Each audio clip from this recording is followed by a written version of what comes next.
Comment se garder dans la paix? Réponse: en restant concentré vers Dieu, sur Dieu, en pensée, en parole et en acte. Pour éviter d'être entraîné par notre mauvais penchant, d'être entraîné par les 5 fléaux qu'on a discutés hier: l'idolâtrie, la débauche, l'orgueil, la mauvaise langue et puis la haine gratuite, et donc de participer à cet état de guerre, cet état de mal-être, cet état de rancune, de rancœur, d'agacement, d'énervement, de jugement, de condamnation, d'agressivité, de violence, d'abus. Le seul moyen que l'on a, c'est d'entretenir dans les 3 expressions de l'âme, dans les 3 vêtements de l'âme, dans la pensée, dans notre parole et dans nos actes, de rester concentré sur le divin. On peut remarquer que dans les religions, ou les écoles initiatiques, ou les écoles mystériques, le travail de concentration, d'être absorbé, d'être concentré, d'être engagé, est toujours présent. La difficulté est de le faire dans les 3 expressions de l'âme: par la pensée, par le sentiment qui s'exprime par la parole, et par les actes. Pas seulement sur un aspect. Il y a des techniques, il y a des propositions qui sont fixées sur un aspect, mais nous avons les 3. Pour faire de notre être une citadelle fortifiée, protégée des bruits du monde, protégée de la colère du monde, protégée des égrégores négatifs, et pour ne plus y participer non plus, pour ne plus les alimenter, il nous faut nous alimenter à une autre source. Il nous faut volontairement et consciemment nous concentrer sur une nourriture pour notre pensée, pour notre parole et pour nos actes, qui est la nourriture divine. De penser à Dieu, de parler à Dieu, de parler avec Dieu, toute la notion de la prière ou du dialogue avec Dieu, et d'agir comme un être divin. En faisant ça, on sort de l'ambiance collective, on sort de l'alimentation par le monde. On se connecte, on se reconnecte, et on doit tenir cette connexion à la source divine, au principe divin. On peut voir, par exemple, je prends l'exemple du pèlerin russe, qui nous parle de la prière du cœur: Seigneur Jésus-Christ, Fils de Dieu, aie pitié de moi.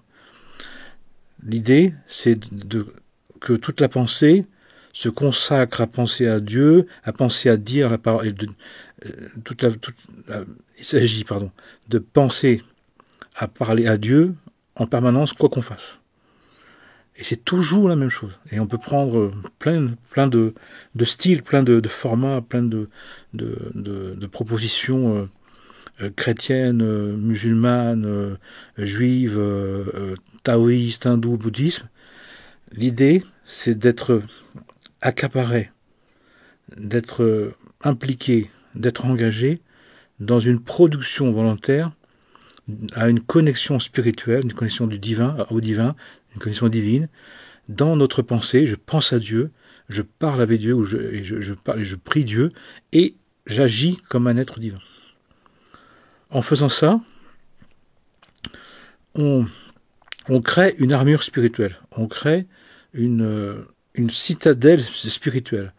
On fait en sorte de ne plus être alimenté du monde et ne plus alimenter le négatif du monde. Mais ça veut dire qu'on doit s'y consacrer. Et la consécration, la concentration, l'engagement doit être le plus absolu possible. Absolu possible, ça veut dire vraiment, chaque jour, quoi qu'on fasse, quoi qu'il se passe. Et si on oublie, on y revient. Si on s'endort, on se rendort, on se réveille. On oublie, on recommence. C'est-à-dire que il y a à apprendre l'habitude, il y a à apprendre il y a à prendre le coup, il y a à apprendre à capter une manière d'être qui fait que, quoi que l'on fasse, on est concentré sur Dieu. On pense à Dieu, directement, on parle à Dieu. On agit selon les principes. Tu aimeras ton prochain comme toi-même. Ne fais pas aux autres qu'on n'aimerait pas qu'on te fasse, et fais aux autres qu'on aimerait qu'on te fasse. La bienveillance, le respect, l'amour, la modestie, l'humilité, le service. Plus encore, j'ai étudié un texte, on étudie des textes sacrés, et dans la journée, on y repense. On est concentré sur un questionnement. Au lieu de se concentrer sur les malheurs du monde, de médire, de s'agacer, de déplorer, de s'accabler, on est concentré, volontairement, on se concentre sur un questionnement spirituel. Volontairement, on parle avec Dieu. Seigneur, je te demande de l'aide. Seigneur, tu sais ce qui se passe pour moi, c'est comme ça. Voilà. On demande de l'aide, on demande du soutien, on demande des compréhensions, on demande des accords à Dieu, on demande à Dieu. Ce qu'on demandait aux autres, on demande à Dieu. Ce qu'on attendait des autres, on demande à Dieu. Ce qu'on espérait des autres, on demande à Dieu.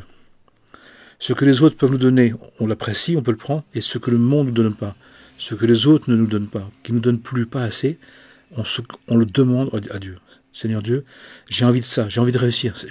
C'est à toi que je le dis. C'est à toi que j'attends de réussir. Seigneur, je veux être heureux. C'est à toi que je veux être heureux. Par toi, je veux être heureux. Seigneur, je veux être amoureux. C'est par toi que je veux être amoureux.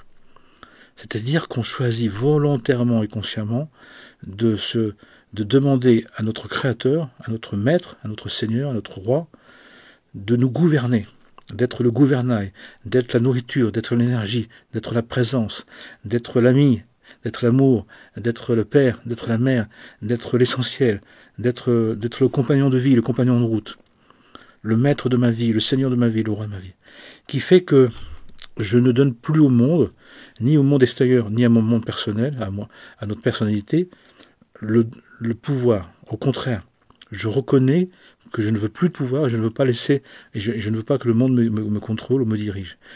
Mais je ne veux pas que le monde extérieur me dirige, mais je ne veux pas non plus que mon monde intérieur me dirige. Pour ça, je fais en sorte de dire au quotidien, le plus régulièrement possible, jusqu'à arriver, comme les grands maîtres, à chaque inspire et à chaque expire, à chaque respiration, à chaque souffle, de penser à Dieu, de parler à Dieu, et d'agir en Dieu, par Dieu, avec Dieu. En faisant ça, on se protège, on se défend, on amène un courant spirituel, on amène un Esprit Saint, l'Esprit Saint. Parce que cette demande, cet appel, fait un appel d'air, fait un appel d'Esprit Saint. L'Esprit Saint, il est présent. Mais pour le dynamiser et pour le recevoir et l'offrir, il y a besoin de le désirer, en pensée, en parole et en acte. Qui fait que nous nous gardons dans la paix, nous restons dans la paix, nous restons dans la veille. Veiller et prier sans cesse. Avec les différentes formes de prière, on parle de 10 formes de prière, d'un dialogue avec Dieu, du dialogue avec Dieu, de la discussion avec Dieu. Laurent de la Résurrection, il était dans la présence de Dieu au quotidien. Il avait la vaisselle, et en même temps, il était continuellement tourné intérieurement vis-à-vis de Dieu. Si on est tourné vis-à-vis de Dieu, on ne voit pas le mal, on n'a pas le temps. On n'est plus dans une attente du monde, donc on n'est pas déçu. On n'est plus dans le fait de juger les autres, parce qu'on est accaparé par sa relation à Dieu. C'est-à-dire que si on veut vraiment se défaire de l'idolâtrie, de la haine gratuite, de l'orgueil, de la mauvaise langue, et du cinquième, je ne sais plus pour l'instant, eh bien, on se tourne vers Dieu. C'est-à-dire qu'on replace le divin au centre, à l'origine, en premier, comme l'essentiel, comme la parole, l'application de la parole, cherchez le royaume de Dieu et tout vous sera donné en surcroît. Qui fait qu'on se sort de son marasme psychique, qu'on sort de sa médisance, qu'on sort de son agressivité, qu'on sort de son mécontentement, qu'on arrête de demander au monde et aux êtres du monde et à la vie terrestre de nous donner ce que seul notre désir de Dieu peut nous contenter. Notre âme divine ne peut pas se contenter du monde, ne peut pas se nourrir du monde comme étant suffisant. Elle peut se nourrir du monde quand on le reconnaît comme étant la présence de Dieu. Mais sinon, ça ne l'intéresse pas. Et combien de personnes veulent absolument trouver le contentement intégral, entier et complet dans le monde, alors que ce n'est pas possible. Il y a une partie de nous, de notre personnalité, qui peut s'en satisfaire raisonnablement, assez, temporairement. Mais notre âme divine, elle veut vivre dans cette incarnation, grâce à cette incarnation, dans une conscience individuelle de la présence de Dieu, de la conscience de Dieu, du dialogue avec Dieu, du désir de Dieu. C'est impératif, c'est essentiel. Quand on le fait, nous n'avons plus le même rapport au monde extérieur et plus le même rapport à notre psychologie, à notre monde intérieur, à notre personnalité. Elle n'est plus la référence.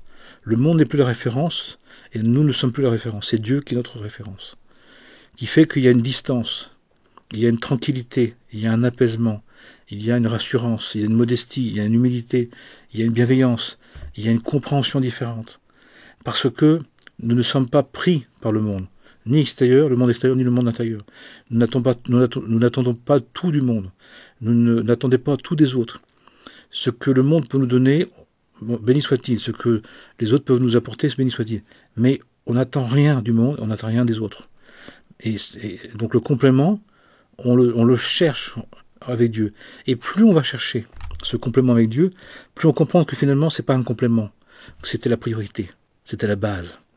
C'est-à-dire qu'on revient avant la chute, on revient avant l'exil, avant la faute. On revient dans la conscience qu'on existe véritablement, on existe comme un être divin à partir du moment où notre pensée est tournée vers Dieu, notre sentiment est tourné vers Dieu, par notre parole, et notre volonté est tournée vers Dieu par notre agir. En faisant ça, on soulage le monde, on aide le monde. Ce n'est plus l'enfer est pavé de bonnes intentions parce qu'il n'y a plus des bonnes intentions. On n'en a plus besoin, on ne veut plus avoir des bonnes intentions. On va avoir la seule bonne intention, c'est de se retourner vers notre Créateur, de lui confier notre vie, de lui confier le monde, de lui confier tout ce qui se passe. Parce que lui, il sait. Lui, il sait pourquoi. Parce qu'il est le maître de la vie. Lui, il sait comment s'occuper, parce que c'est lui la seule volonté. Lui, on peut lui faire confiance, parce qu'il n'a jamais trahi une confiance. Il est d'un engagement total, il est d'une vérité absolue. Je suis le chemin, la vérité, la vie. Je suis le chemin qui mène à la vérité. On peut dire aussi. Mais dans tous les cas, ça soulage. Ça délie cette espèce d'attitude qu'on peut avoir de vouloir absolument à notre manière ou que le monde réponde à nos besoins. Ce n'est pas possible. On est dans le monde pour voir qu'on a besoin de Dieu. Dieu nous a donné une conscience d'exister dans un monde pour qu'on puisse comprendre, comme le Fils prodigue, que sans Dieu, on ne peut pas s'en sortir. Mais au lieu d'attendre d'être accablé, d'être malade, d'être défait, d'être déçu, d'avoir perdu, d'avoir été corrigé par la vie, autant le faire avant tout ça. Comment ? On se concentre sur le divin. On veut vivre en Dieu, on veut penser en Dieu, on veut parler à Dieu, on veut agir en Dieu. Qui fait que il y a une distance au monde, il y a une distance à ce qui se passe. Qu'on n'attend pas du monde une résolution, qu'on n'attend pas des autres une résolution, qu'on n'attend pas de soi-même une résolution. On n'attend pas de la vie, du monde, de nous-mêmes, d'être contentés. Parce qu'on sait, on comprend, on a compris que c'était pas possible comme ça, que seul le divin, que la demande de la présence, de l'accueil de la présence, du désir de sa présence peut nous rassasier, peut nous combler, peut nous donner une complétude, une paix, une plénitude qui n'est pas possible autrement, parce que c'est exactement comme on est fait. Mais ça veut donc dire, que volontairement, on est accaparé, on est obnubilé, on est tourné vers Dieu. Par des textes, par des commentaires, par des histoires, par des citations, par des paraboles, par des proverbes, par ce qu'on veut, par des lectures de sages, par des lectures d'aventures spirituelles, et qu'on répète, et qu'on reprend. Il y a sur Internet, il y a des millions d'enseignements extraordinaires de tout point de vue, mais avec l'objectif non pas de chercher une solution spirituelle à notre vie, ou psychospirituelle à notre vie. L'objectif, c'est de développer une relation unique, véritable, authentique, permanente, absolue, entière, complète, totale, intense, définitive, éternelle, infinie, inépuisable avec Dieu. Nous sommes venus pour ça. Nous ne sommes pas venus pour être spirituels sans Dieu. Nous ne sommes pas venus pour développer des armes spirituelles, quand j'entends des armes spirituelles. Nous sommes venus pour de nouveau retrouver le dialogue avec Dieu qu'on a perdu à cause de la chute. Dans le Gan Eden, dans le jardin d'Éden, il y avait un dialogue permanent. Il y avait une union, une alliance. Et l'idée, c'est de refaire l'alliance. En faisant l'alliance, en refaisant cette alliance, en pensée, en parole et en acte, dans la pensée, dans le sentiment, la volonté, les trois expressions de l'âme, il y a une autre attitude. Il y a l'être divin en nous, la naissance d'en haut se fait. L'être du Très-Haut se fait. L'être divin que nous sommes commence à se réveiller. Et en se réveillant, il commence à avoir un autre rapport au monde extérieur et à son monde intérieur, son monde psychologique, son monde psychique, à sa personnalité. Il devient serviteur, il devient disciple de Dieu pour être serviteur de son prochain. Il y a le contentement, il y a une nouvelle compréhension, il y a une nouvelle satisfaction, une nouvelle complétude, une nouvelle plénitude. Et ça dépend exclusivement de nous. Si nous sommes accaparés par le monde, c'est que nous faisons le choix, même involontaire, d'être accaparés. Parce que nous avons la possibilité de penser ce qu'on veut. Nous avons la possibilité de parler de ce qu'on veut, et nous avons la possibilité d'agir dans ce qu'on veut. Si on agit pour le mal, si on agit pour le négatif, c'est parce qu'on fait le choix. Si on parle mal du monde, ou si on parle négatif, on a fait le choix, parce qu'on peut se taire ou parler bien. Si on laisse la mentalité du monde ordinaire nous prendre, on est toujours dans des cogitations, dans des émotions, dans des tensions. Alors qu'il s'agit d'être dans une pensée, d'une pensée divine du monde, d'une parole vraie, d'une volonté juste, une vraie pensée, un vrai sentiment, une vraie volonté. Et ça ne dépend que de nous. C'est un effort. Sans épreuve, pas d'avancement. Sans effort, pas d'intégration. C'est une décision. C'est une décision qui appartient à la liberté de chacun, qui est d'une application totale, qui demande de s'impliquer, d'y revenir. 10 000 fois on tombera. 50 000 fois on oubliera. Mais on reviendra. Pour, dans le temps, au quotidien, de faire que les 6200 pensées que nous avons en moyenne, que la majorité deviennent des pensées tournées vers le divin. Ou tournées vers le monde, mais en Dieu. Comme Dieu. Qu'est-ce que fait le Dieu? Quand il voit le monde, il le bénit. Il en prend soin. Il le remercie. Il demande à Dieu de l'aide. C'est-à-dire qu'on va avoir une pensée divine pour le monde, pour soi, pour les autres, pour l'humanité, pour la création, parce qu'une pensée de Dieu. La parole va devenir une parole de bénédiction, de compassion, de rassurance, d'éveil, de rappel, de témoignage. On ne va plus utiliser la parole pour médire, pour calomnier. On va être très prudent. On ne va pas avoir envie de balancer sur le monde notre impureté. On va vouloir justement se nettoyer de cette impureté en tenant la parole, en y tenant, en étant précautionneux, en étant réservé, en étant très attentif à ce que l'on dit, comment on le dit. Et les actes, au lieu d'être dans l'agitation, d'être dans le remplissage, on va être dans un acte qui construit, qui aide, qui éveille. On va poser des actes pour apporter quelque chose, pour construire quelque chose, pour soulager quelque chose, pour aider quelque chose et quelqu'un. Pas pour du remplissage.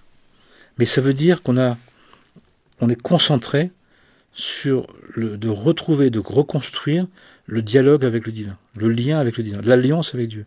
Et cette alliance de paix, au lieu d'être dans le pacte de la mort, le pacte de la guerre, cette alliance de paix se fait par un désir perpétuel, continuel, volontaire, choisi, désiré, déterminé, en pensée, en parole et en acte.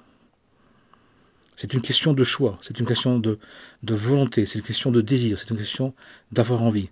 Si on veut aider le monde, si on veut soulager le monde, si on veut guérir le monde, si on veut apporter une aide, on fait alliance avec Dieu parce que c'est la meilleure personne, c'est l'être qui est le plus capable de soulager le monde, de guérir le monde, de le transformer, de lui rendre la paix,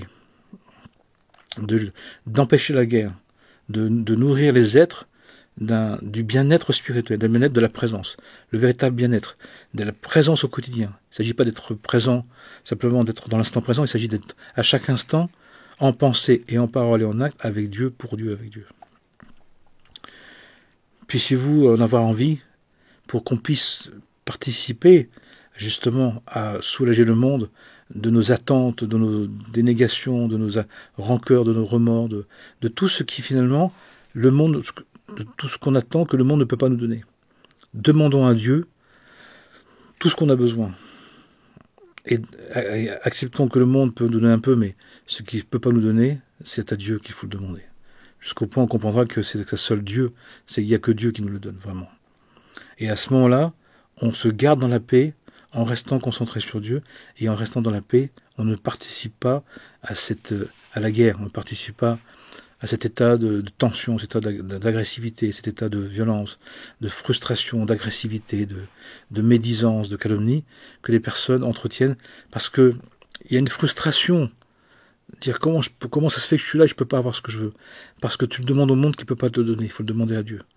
Et en demandant à Dieu, on est sûr d'être entendu, on est sûr d'être reçu, et on est sûr que si on doit l'avoir, on va l'avoir. Et on est sûr que si on ne doit pas l'avoir, on ne l'aura pas. Mais qu'on aura, pour autant, reconstruit, repris la relation avec Dieu. Donc on est complètement gagnant. Puissiez-vous être intéressés et le faire, et qu'on soit de plus en plus nombreux à le faire, pour qu'on puisse justement soulager ce monde et aider ce monde, faire notre petite participation à alléger le monde, à le soulager, pour qu'on puisse justement, que au fur et à mesure, les cœurs s'ouvrent, que les cœurs retrouvent la conscience de sa présence et l'envie de son alliance. Ça dépend de chacun d'entre nous, là où nous sommes, là où nous en sommes, à notre manière, dans le respect plus profond de notre être et de celui des autres, bien sûr, et de la création de l'humanité, pour le bien de tous les êtres. Que l'Esprit Saint, que l'Esprit de paix soit en nous, entre nous et tout autour de nous, pour le bien de tous les êtres. Amen et Amen.